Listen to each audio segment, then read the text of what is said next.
Welcome to the March 17th meeting of the Portsmouth Police Commission.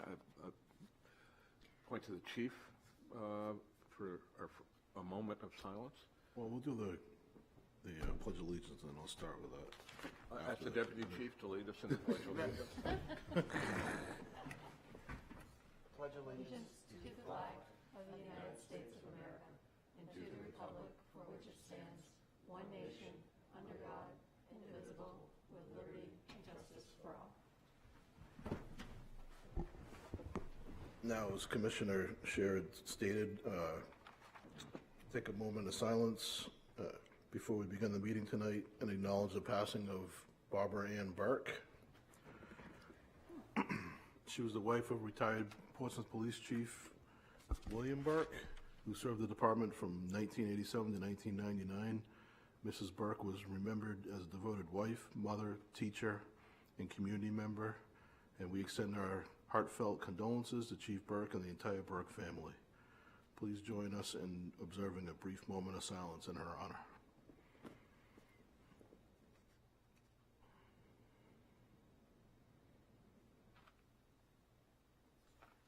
Thank you.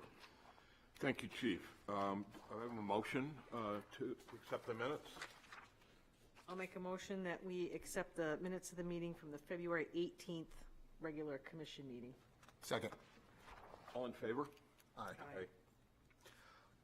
Period of public comment. I don't see anyone here, and I don't believe there's anybody online. So we'll move to new business. And first on the agenda is a presentation by our wonderful social worker, Brooke Murphy Corcoran, about the homeless in Portsmouth. So the microphone is yours, Brooke. Thank you for having me. So I believe this is my third time coming here to present. The first time I know I went over, I think I just started about 3 or 4 months prior and was just talking about the police social work role and where we were beginning, how we were really adapting to role to the needs of the community, the needs of the department. Second time, I believe, was really just an update of how things were going and where things were progressing. And today I know I was asked to come and talk a little bit about the work that the Portsmouth Police Department and myself particularly are doing for the homeless community. So I did want to start, and I'll probably step to the side and just speak a little loud because I know the numbers are hard to read. When I did my second presentation here, I talked about what type of referral types we were really seeing most commonly. At the time, when I say referral types, I mean the referrals I make for individuals. And that was for elderly needs. And that is definitely something that I think we're all aware is we have kind of an aging crisis, a little bit nationally, but very particularly in New Hampshire.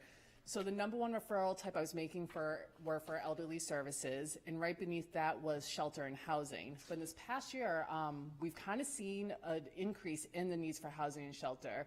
So the past 6 months alone, myself doing referrals for shelter and housing needs has actually surpassed elderly needs. So that was the first time that it's actually been more in that case.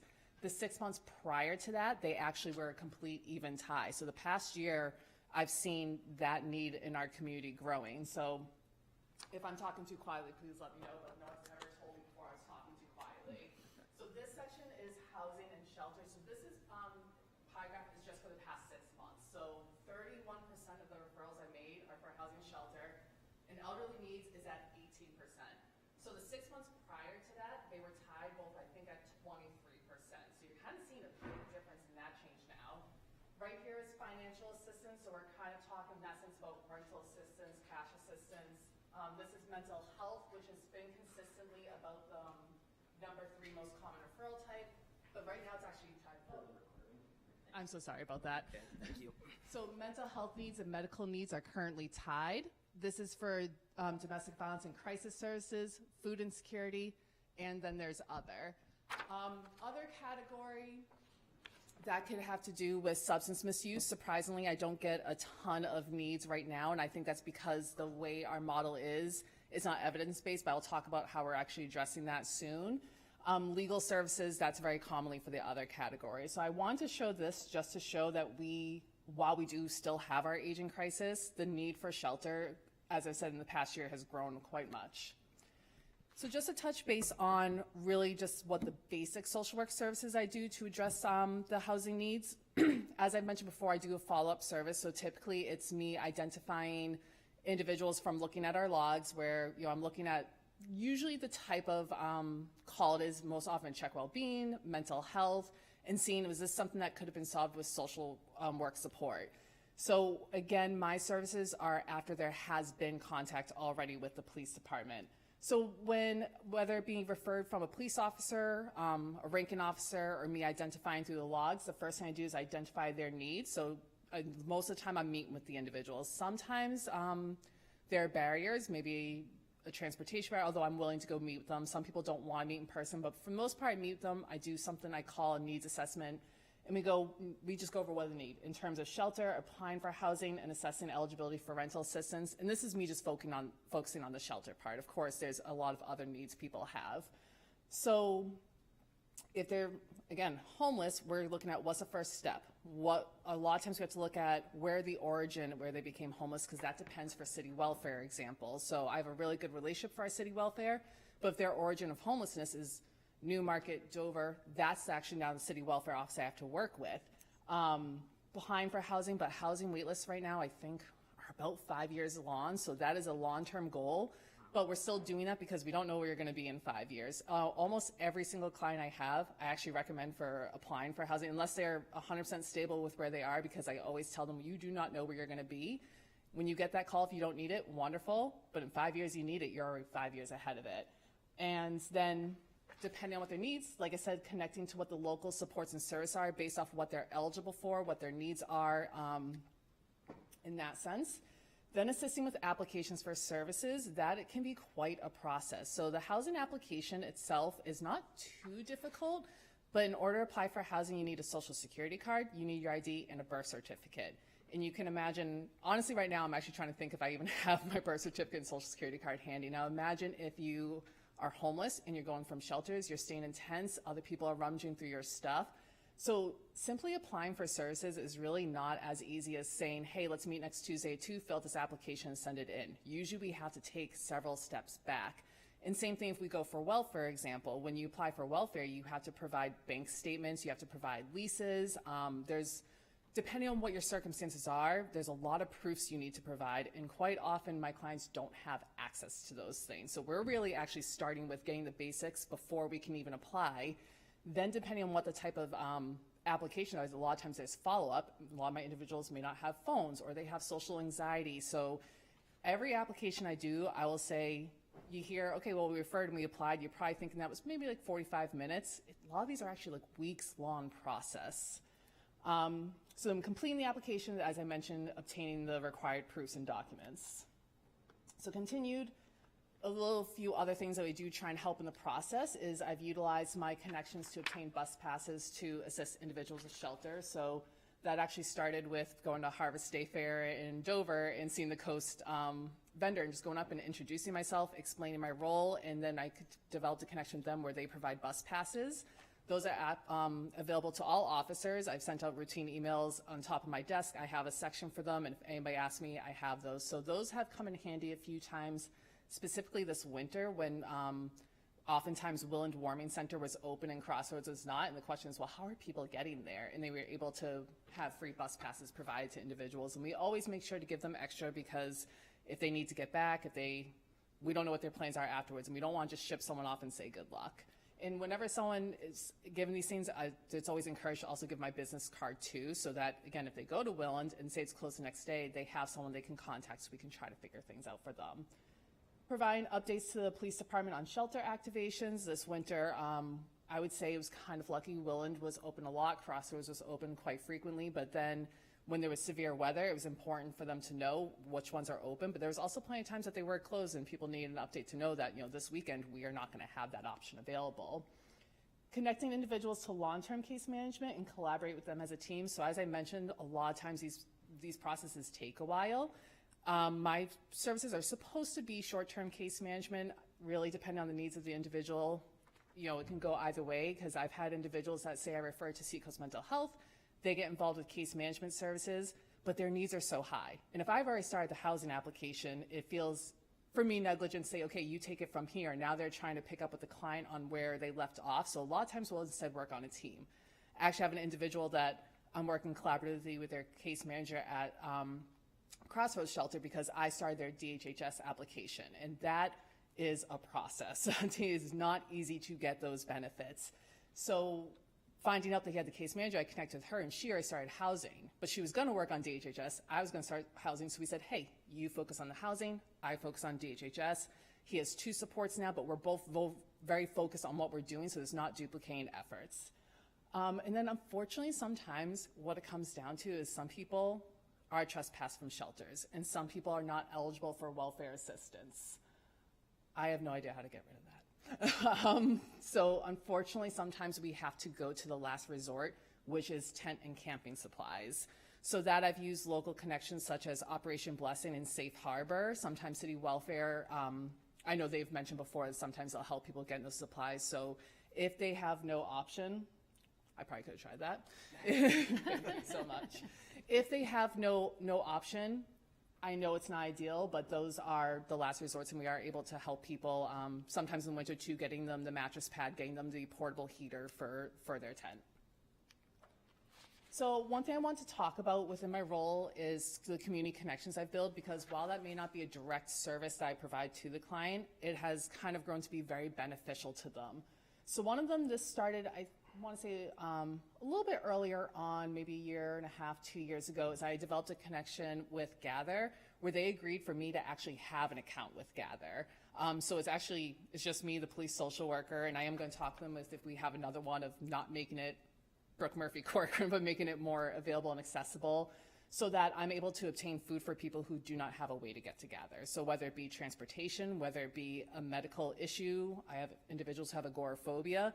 So instead, the whole goal eventually would be that long-term independence, that they would be able to do that themselves. But sometimes we're in emergency situations, someone doesn't have food, I'm able to do that for them. To my knowledge, I think I might be the only social service provider that they actually have that type of account for. City welfare, I have a very strong working relationship with our city welfare worker, Jody. I think we talk almost regularly on a daily basis. Community Action Partnership, they have a new outreach worker that we've connected with, and we have bi-weekly meetings that I'm actually going to talk a little bit further about. And then Crossroads. So one barrier that used to be is, in order to get on the wait list for Crossroads, the individual has to call themselves because there's a lot of questions they have. And that was a little bit difficult because sometimes my clients don't have phones, and again, social anxiety, so I would meet with them to call, but there had been times where we've called and no one was available. We sit and wait for the call back. Eventually they have somewhere to go. I have another appointment, and I get the call back a couple hours later, but they will not allow me to put someone on the wait list. They have to speak with them specifically. That was until about 2 weeks ago I met with the chief operating officer. We had a meeting just about my role and talking about some changes in Crossroads, and I had asked about that barrier and if we could address that. So now I myself am allowed to put people on the wait list for Crossroads. So again, the goal would be for independence, have them call themselves or me to call with them. But now if we have that barrier, we can get individuals on the wait list instead of having to wait for the next time that they show up at the PD or next time I have an appointment with them. And a few others, good relationships with Portsmouth Housing Authorities. That's helped a lot too. When I have individuals referred to me, maybe they're not answering my calls, I can reach out to the property management there, and often they know them. There's been plenty of times where they're struggling with an individual and they already have that relationship with them, so they'll tell them, hey, I know Brooke, I'm familiar with her, and it allows the person to be more welcoming to me into their home, and then I'm able to provide those services.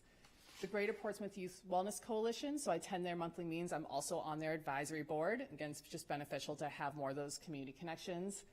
The Portsmouth Mental Health Alliance, so I'm on that steering committee. That's very new, so that's a new, in a way you would call a task force.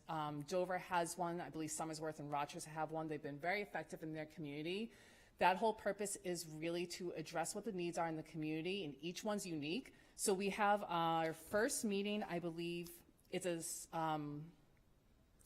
summit, I guess you would call it, for the community. It's on May 15th from 9 to 11:30 at the community campus here in Portsmouth. So as of right now, the committee has been getting together to really say what is the need in our mind from social service providers, but this one's going to be open to the whole public, and the whole public can come and say, what they think are the needs in Portsmouth for mental health concerns, mental health services, where there's lacking, and that task force is really hoping to step it up and to address that. The Wellness and Primary Prevention Council, so that's actually a governor-appointed council that I'm on, that oversees family resource centers, so that's been a really good connection to make for my clients as well, but also goes over some legislative updates and advocacy. And then naturally, Seacoast Mental Health, that's our community mental health center, so establishing those connections there. I had mentioned the bi-weekly meeting with CAP that I wanted to go over a little bit more in depth.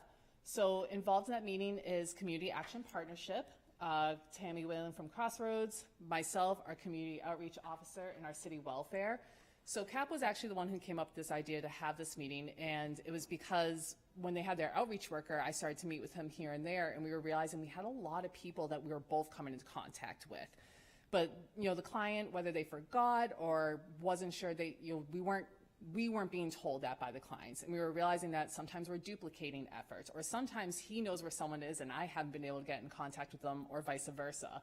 So now we're meeting bi-weekly, it's virtually. So the purpose of this is just to identify who in these agencies are working with who, and who are we trying to get in contact with. If he's been trying to work with someone, but he can't find their number, but from my system, I have their phone number, and they were actually referred to me and have agreed for us to contact each other. What benefits have we assisted clients with applying? So again, it's to reduce duplication of efforts, increase contact with clients that are difficult to reach, and overall increase that collaboration. So all it really is actually for the benefit of the clients themselves, making sure that we're reaching them and making sure we're all doing our due diligence to help them. Because as I mentioned earlier, sometimes a lot of these applications have all these proofs and required needs, and a lot of my clients ask me to keep copies of these if they ever need it, and if one of them says, I just did this application, we can't find their license, I have a copy of it and the client agrees for me to do that. Again, all we're doing is increasing our efficiency with helping our clients. One thing that was new this year is we actually had hotel vouchers for emergency assistance. So to my knowledge, it was the first time the police department had done kind of it in this manner. So we actually partnered with Anchorage Inn. They gave us a reduced rate, and we were able to provide emergency shelter for individuals. The purpose of this is definitely for short-term emergencies. So the goal was, if it was after hours and an officer comes in contact with someone, if all the shelters are full, the warming shelters were either full or closed, we don't want officers just standing, people saying, I don't know what to do. We were able to put people in hotels for, it's typically one night. The goal is just to have them sheltered until city welfare is open, I'm back in the office, and we can help them with finding long-term options, or even like more short-term, but better than staying in just the hotel for the night. Or I think we were able to do up to a few nights, say if it happened on a Saturday night, because again, welfare, myself, we're not going to be in until Monday. So this was not something that was in the police department budget. This is funded through donations through Seacoast Crime Stoppers, so that's not the taxpayers paying for that. Again, it was really only for 1 to several nights, depending on the day of the weeks, and it was temporary shelter until we were available to find them some more permanent options. So I think this was successful in the sense that it wasn't overutilized, and we didn't create a problem of, oh my goodness, we're putting people in shelter, hotels left and right. Now we have people showing up at the lobby saying, I heard you put this person in a hotel. But it was utilized in some really emergent situations. We do have to have eligibility requirements of that as well. So it did fall very similar to welfare, where if individuals are banned from the shelters, trespass, it's difficult for us to make that determination, put them in the hotel room, because then when we in welfare and I come in the next day and well, you're still banned, we're not really doing anything for progressing that forward. So that was something new that we had going on this year. And then I think this might be my final slide, is I mentioned earlier that we don't have a lot of referrals relating to substance misuse. And that's because, again, it's not really the evidence-based practice of doing the follow-up model for that. Starting this past year, this was really spearheaded by the Deputy City Manager, Carl Weber, and Commissioner Scher did a lot of work on this as well to help get us a grant. So we actually are going to, hopefully, so long as the T's are crossed and the I's are dotted, have a second social worker. So that social worker will be focused on outreach, which is more of an evidence-based practice for reaching homeless and substance misuse. So while I talked about my services are follow-up, and it's usually after police contact, this one would be more of a preventative service. So they will be going out to encampments on a regular basis. They'll be connecting with other outreach workers. So I mentioned through CAP, and Crossroads actually has an outreach worker now, and working as a team to go to people in the moment at the encampments, or say if we're getting a call of, you know, someone that's maybe acting erratic, or truthfully in Portsmouth we get plenty of calls, people just saying I see someone who's homeless and I'm worried about them. We'll have social workers be able to go out and in that moment offer those services in the moment, which is very important for those type of needs, because as we know, you can say I want help, and then you give someone maybe a few days and they're going to start thinking why not, why they don't want to do it anymore, everything comes to it. Whereas in the moment, if someone says, yes, I want rehab, we have those connections. I have connections with multiple different rehabs and detoxes, the emails that say who has availability. So if someone says I want it, we can say, let's get you there right now. And that social work, I do believe, is going to work a little bit too with other agencies such as welfare, the library.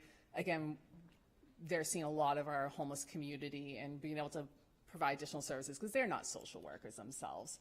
So very, very excited about that. And again, I have to say again, thank you to Carl Weber and Commissioner Scher for the work that you guys did on that. If it wasn't for your advocacy and your campaigning, I'm not so sure we would have gotten that. So really, really thank you. I'm very excited to be able to see that gap of services be filled now. Along with that, we also got a grant for some software for the social workers, which is just going to help with our documentation, our data collection, and again, that helps us to identify the areas of need. And that's particularly about that topic. Commissioner Fernald? I don't have any questions, but I have a comment. Wow. No, thank you. That was Yeah. great. Yeah, Thank As is Awesome. my want, I have a question. or two. First, what you are doing, Brooke, is just fantastic. To say that you have filled a large gap, not only have you done that, but you've done it so well. So thank you for everything you've been doing. It's really fantastic. A couple questions, since this is, I think, as you know, an area that it really is important to me. How many, as of now, how many homeless encampments do we have in Portsmouth, would you say? I don't know if I can say the exact number. After we did our initial presentation to the committee that oversees the opioid abatement fund, we received a comment that said that there's no housing insecurity in Portsmouth. So that was from someone who was not in support of us receiving that. So myself and 3 officers went out to multiple different encampments to actually visit them and take photos to bring back to show. And I believe, I think we at the time visited, I think it was 8. It was 7 to 8 different encampments. So I can't say that those are all of At the them. time of the second opioid abatement meeting, I think it was 9. Was it? Yeah. I can't remember. So yeah, it was around that. So we visited about that, and I do believe there was a possibility there was more. I know the ones we went to were the ones that they said, you know, we've had the most activity and the most calls. So we are looking at least probably around 10 a dozen encampments. Are those on public or private property? Do you know? I think maybe the chief might be able to answer that better than I, if you don't mind me diverting. I think the majority of them are on private property. There may be 1 or 2 places that might be city property, but I'm not sure. I asked that question because we are in the state legislature on House Criminal Justice. We're considering a bill tomorrow to make to make camping on private property an additional misdemeanor beyond criminal trespass, and some of us are not fond of that. But did you say that the waiting list for Portsmouth Housing Authority is 5 years?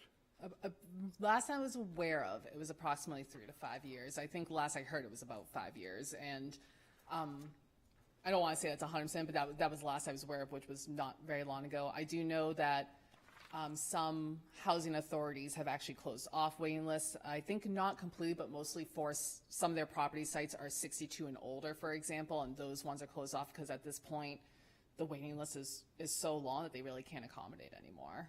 I think this is my last question.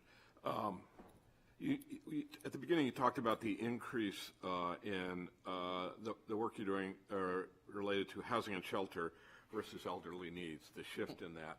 do you think that's a seasonal thing, or do you think this is a more permanent shift, or do you just don't know yet? Typically, I would say seasonal. It is very common that during the colder months that those referrals go up. There's a lot of individuals who really are opposed to going into the shelter, and during the warmer months are more comfortable with being in tent. And it may be because the shelter has a lot of rules and regulations, which understandably they have to, but some people have a hard time abiding by those. Some people don't want to be in the close quarters of others. But, you know, when it gets really cold and snowing, you're willing to change your mind on that. The reason why I think we might be seeing a shift, and that's why I mentioned that the 6 months prior to even, so in the past 12 months that we actually started to see the two even out. So I would be curious to see where the next 6 months go. However, if we do have an outreach worker, I would actually think those numbers would increase more because we're reaching more of a population than I'm able to reach right now. So I don't see the need for elderly services going down, but I do think we are seeing a need for the housing services increasing. But unfortunately, we are not matching that with the type of services, resources that are available. That's all my questions. Again, you're doing such a wonderful job, and credit to the police department. I mean, this is such a positive reflection on what's important to this police department. We're one of the last time I checked, there was only somewhere between 4 and 6 police departments in the state that had social workers, and it's reflective of how thoughtful and open the police department is to doing stuff that helps the community. So thank you for everything you do. As I would say, I thank the police department for giving me this opportunity to do that. And yeah, there's not many in New Hampshire, but it is growing. There's a few more that are starting to develop a program. I'm hoping to see that increase as well. Thank you. Thank you. Thanks, Parag. Great job.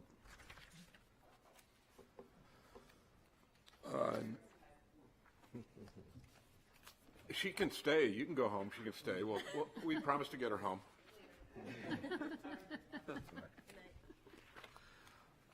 Next on our agenda is a facilities update. I don't believe there's been a Blue Ribbon Committee meeting since our last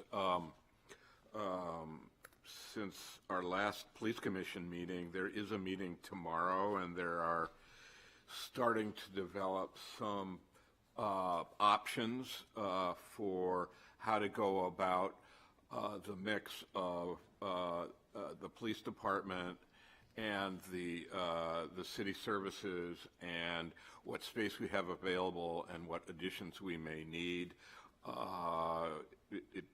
To some, it's a bit frustrating that it's hard to make any decisions about any options because we don't have any price tag on any of the options yet. But hopefully, last I heard, they were talking April, May. So we're going to start to hear about money. But Chief, do you have any intel beyond that? I don't have any intel. Tomorrow, the 18th at 3 o'clock, I believe, is the next Blue Ribbon Committee meeting, and I think we'll just take what's being presented there and look to see what the next steps are. I think, like you said, they're going to look at, there's 3 different options on the table. Again, there's not a cost to those, so I think just looking at the different ideas of where the space would work between the police department and the rest of the City Hall complex is what they're going to focus on tomorrow, and then if any of those look possible, then they'll look to start taking the next steps in costing things out and get into more specifics about those actual spaces. And I would encourage, we would all encourage any member of the public who is listening in to attend the meeting tomorrow. It's open to the public. We welcome the public. We welcome questions from the public. This is a decision of significant financial and other costs to the city, so we want as much public input as we can, as early as we can get it, rather than at the last minute. So I encourage, it is tomorrow between 3 and 4 in conference room A here in City Hall, right adjacent to this room. Next, dispatch remediation update. As far as dispatch goes, we've pretty much selected all the things that we'd like to have done in the remediation, and I think we're just waiting for a contractor start date to get that project working. Chief, now you have the next several items.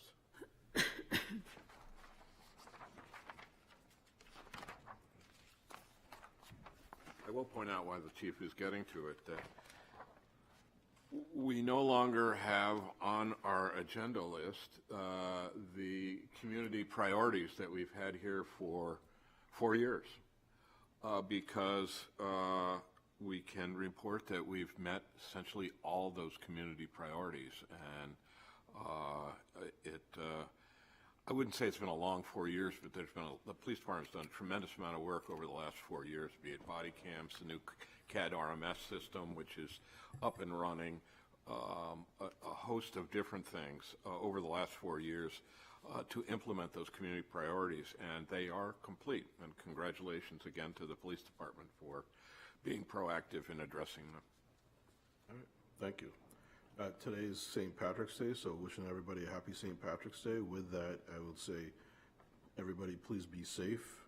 We will have extra officers on the street for enforcement purposes, but hopefully everybody's not going to drink too much, and if you are drinking, maybe have a designated driver so that we don't have any incidents and the road stays safe today. And then I will pass the crime analyst report to the deputy. Sure, thank you. The following statistics are from the first 2 weeks of, first 2 months of 2026 compared to the first 2 months of the previous 3 years and that average. Overall calls for service are down from 6,716 to 4,120. Arrests are down to 108 from 142. Offense reports are down 317 from 359. Reportable motor vehicle crashes are also down 59 from 70. And motor vehicle stops and offenses are down 1,180 to 594. Question for the deputy, uncharacteristically. I mean, you look at calls for service and motor vehicle stops offenses, those are huge decreases. Any particular explanation? Yeah, quite a bit of the time, self-initiated officer calls for service are included in that, in particular, motor vehicle stops and offenses, among other things. So due to the staffing levels that we've been at for the last significant period of time, we've seen a decrease in those, in particular, coming to motor vehicle stops, at least for January and February of this year. I mean, that number is almost cut in half. Blizzards and high snowbanks are natural traffic calming devices. So we actually saw quite a decrease in motor vehicle stops and activities in the months of January, February, and believe it or not, fewer crashes as well, because people simply just aren't driving that fast. So there's a number of factors that contribute, but this weather certainly, this winter had an impact on operations. Putting aside skiing, it's one advantage of snow. Yeah. I think another factor also is the unenforcement of the inspection stickers, which has led to a lot of motor vehicle stops. We'll see how that plays out going forward. And then in particular for the month of February, motor vehicle stops, we had 68 fewer than in January at 263. A total of 3 summonses were issued, and reportable motor vehicle crashes were at 21, which is 19 fewer than January. Again, largely attributed to road conditions and weather. Thank you, Deputy Chief. Financial report? Yep. We're currently 65% through the fiscal year, and we're tracking about 3.5% below the cap of that at 61.8. Our FY26 budget, the one we're currently in, the funds that were going to be added to our budget for the PMA contract settlement and then the MOU for the officers, they added $150,900 to our budget. So it's now $15,061,538 versus the 14.9 it used to be. So that was a good thing. That helps our tracking below the cap. The FY27 budget, the chief and I met with the city manager and the deputy city manager of finance. It was very productive, and we're incorporating the modifications that we worked on in that meeting. And we're also finalizing some IT numbers, so once everything's finalized, we'll complete our budget packet, which includes our budget narrative, goals and objectives, et cetera. You will all receive that before it's finalized and given to the city for the budget book. As for grants, the congressional funding that we received from last year's requests, one was for the ICAC and one was for the IT infrastructure of a new facility. We're still waiting on the logistics of that. When you submit for congressional funding, it's usually very brief, the information that you provide to them, and then you have to go on and literally do a real grant application providing all the details. So we're just waiting for access on that, and once that's in and approved, then we can have access to those funds. This year's congressional funding, we submitted an application for a Portsmouth Smart City Real-Time Crime Center. We requested $1.95 million, submitted both to Pappas's office and Senator Shaheen's office, so hopefully between the two, we can make it there. And maybe the chief can explain what the Smart City Real-Time Crime Center is, or the vision for it. So obviously, it's a vision at this point, but the Real-Time Crime Center would allow us to tie into a lot of cameras throughout the city. It would allow citizens in the community to be provided a link that was sent out from the police department. If a crime happens in an area, they could sign into the link and give us access to their cameras. That if a crime occurred in that area, that we could pull those cameras up in real time and be able to use them as an investigative tool to help us solve crimes. So it takes a lot of investigative hours, eliminates a lot of investigative hours, because it can get us on a playing field in real time within a matter of instantly, virtually seconds, with the capabilities that this new technology will provide. And all those connections with residents, it's all voluntary on their part. Correct. That's all I got. The strategic plan's still in process, so. I would also, in terms of grant applications, report that the Opioid Abatement Advisory Commission has approved our 2-year grant request at the tune of about $800,000, as I recall, and we're just waiting for that to be approved by the Executive Council.